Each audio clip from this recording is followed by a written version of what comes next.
Assalamualaikum warahmatullahi wabarakatuh. Selamat pagi, mohon izin pimpinan Laporan Muda, nama Fitra Digadaldo Adina Fatma Putra, nomor Pakataran 19-02-008 dari kelas Teknologi Nautika.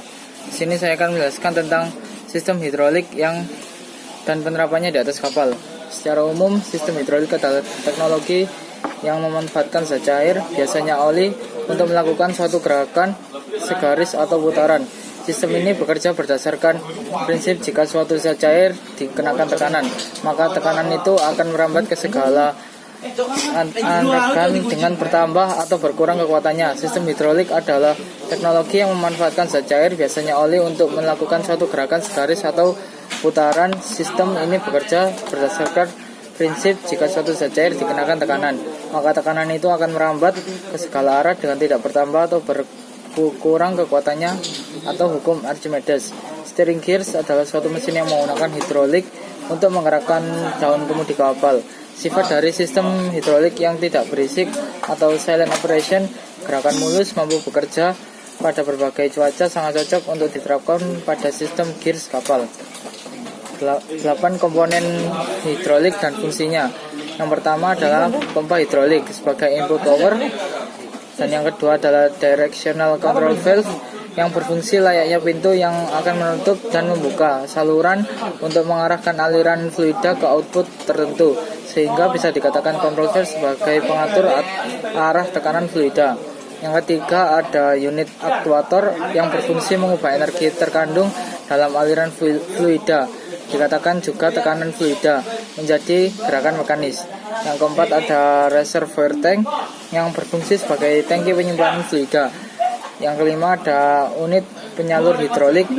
Unit ini terdiri dari selang hidrolis. Selang hidrolis berfungsi mengalirkan fluida, namun ini bukan selang biasa. Selang hidrolik harus mampu bertahan dalam tekanan tinggi.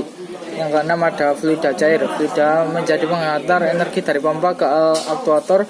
Sistem hidrolis pada dasarnya hanya memindahkan energi dari pompa ke aktuator.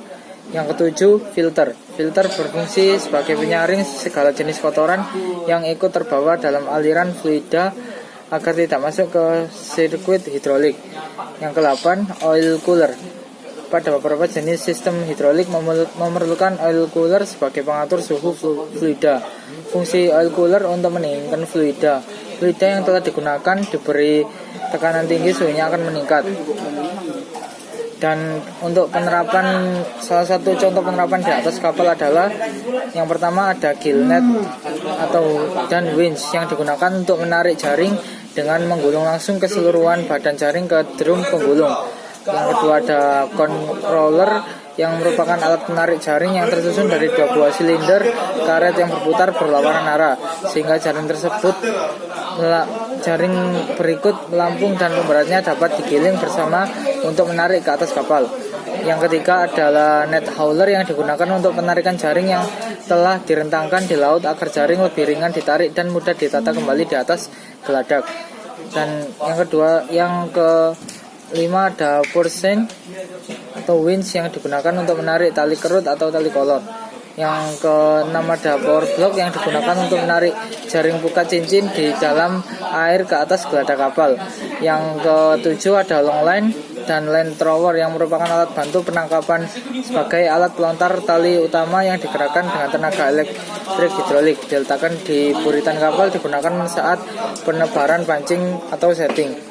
Mungkin sekian yang dapat saya sampaikan dan tentang hidrolik, pengertian hidrolik dan fungsi-fungsinya di atas kapal.